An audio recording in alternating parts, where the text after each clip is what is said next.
Esse vídeo é sobre as dicas e truques e agora nós estamos falando do nosso segundo vídeo sobre dicas e truques do intraoperatório. Então, existem vários detalhes que são importantes nós termos atenção durante a cirurgia de colocação da MS-700. Então, começando pela preparação do paciente. Importante que a tricotomia seja feita ainda dentro de sala. Nós sabemos que quanto menor o tempo de distância entre a tricotomia e a realização da cirurgia, menor o índice de infecção nessa cirurgia.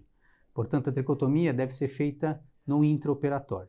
Além disso, nós sabemos que dentre todas as soluções antissépticas, aquelas que contêm álcool são as melhores. Então, na grandíssima maioria dos serviços, é importante que nós usemos clorexidine alcoólico. Com isso, nós temos menos chance de infecção. Além disso, durante a cirurgia, podemos usar a técnica no touch, ou seja, tentar ao máximo evitar o contato da prótese com a pele do paciente ou do cirurgião. Ou seja, se for possível colocar um campo estéril, plástico, e eventualmente expor o mínimo possível, tanto do pênis quanto da bolsa escrotal, ou restringir com os nossos campos mesmo a exposição da pele do paciente.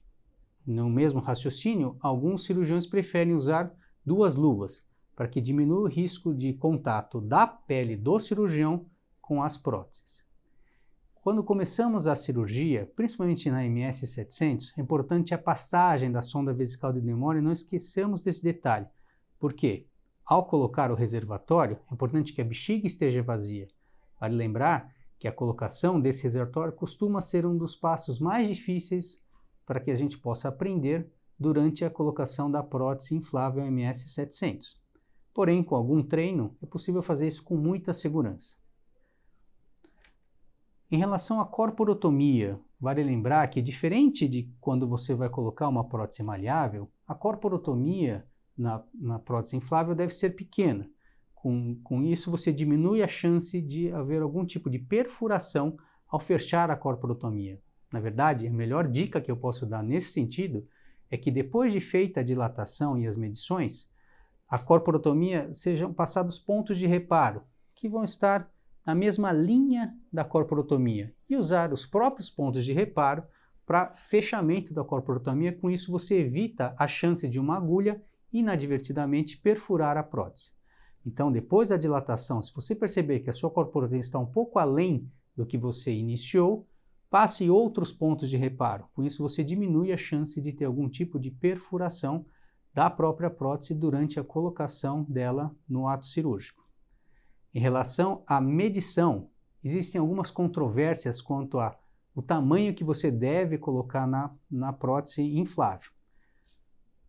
Por exemplo, se a gente considerar as medições feitas nas próteses maleáveis, muitos cirurgiões têm o costume de reduzir em 0,5 centímetro a medida que ele fez no intraoperatório, por receio, eventualmente, de que uma prótese muito longa possa causar uma pressão excessiva no corpo cavernoso e, com isso, levar a maior chance de extrusão.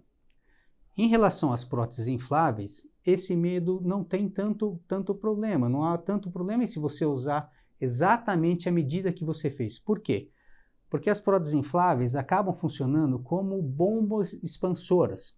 Ou seja, se eu colocar 0,5 centímetro a mais, o que a gente normalmente chama de upsizing, normalmente com o tempo e a insuflação progressiva da prótese, ela vai conseguir se adaptar melhor. Você não deve exagerar nesse tamanho, porque sim, se você tiver 1 centímetro, 1,5 centímetro além do tamanho que você mediu, a prótese pode eventualmente ter um kink ou uma dobra e com isso afetar o bom funcionamento dessas próteses.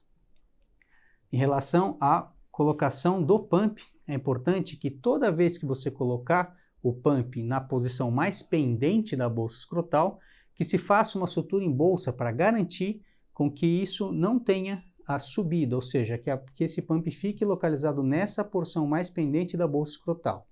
Se for realizada a colocação via infrapúbica, é importante ressaltar para o paciente o papel dele nessa porção de puxar, de tracionar esse pump. Caso contrário, o pump pode migrar para uma posição mais proximal, o que vai dificultar o funcionamento da prótese, o que vai dificultar a colocação da prótese em funcionamento e, eventualmente, os tubos podem ficar mais aparentes na pele.